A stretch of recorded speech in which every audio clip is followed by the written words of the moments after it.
लगातार हमारी नजर आज के छठे मरहले पर बनी हुई और इस वक्त मुंबई से बड़ी खबर आ रही है। आपको बता दें कि मुंबई दादर पुलिस स्टेशन में इस वक्त आग लगी है। बड़ी खबर आ रही है, तीसरी मंजिल पर यह आग लगी है। फायर ब्रिगेड की 4 गाड़ियां मौके पर पहुंची हैं। फायर ब्रिगेड अमला आग बुझाने में मसरूफ है।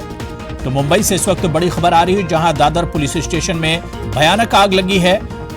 पुलिस स्टेशन की तीसरी मंजिल पर यह आग लगी है। बताया जा रहा है कि मौके वारदात पर 4 आग बुझाने की गाड़ियां पहुंची हुई हैं। फायर ब्रिगेड की 4 गाड़ियां पहुंची हुई हैं। तस्वीरें भी हम आपको दिखा रहे हैं, टीवी स्क्रीन पर आप तस्वीरें भी देख सकते हैं कि पुलिस स्टेशन की तीसरी मंजिल पर यह भयानक आग लगी है।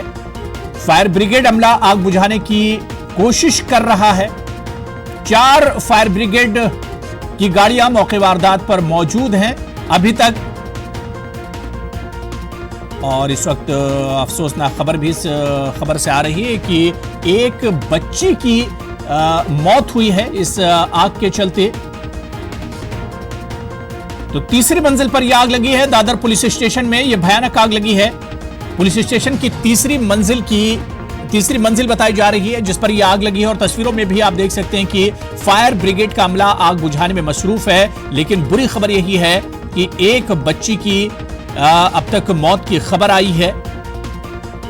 लगातार रेस्क्यू किया जा रहा है। और कितने लोग इस इमारत में फंसे हुए हैं या इस इमारत में कितने लोग थे, इब्तिदाई तौर पर यह पूरी जानकारी नहीं मिल पाई है। लेकिन अभी तक जो खबर मिल पा रही है कि इस आग में एक बच्ची हलाक हुई है। दादर पुलिस स्टेशन में यह आग लगी है और पुलिस स्टेशन की तीसरी मंजिल पर यह आग लगी है। हालांकि इब्तिदाई तौर पर यह खबर भी नहीं मिल पा रही है कि आग की वजह क्या है, आग लगने की वजह क्या है। लेकिन बताया जा रहा है कि एक बच्ची हलाक हुई है और कितने लोग इसमें फंसे हुए हैं इस इमारत में, इस पर भी हमारी नजर रहेगी।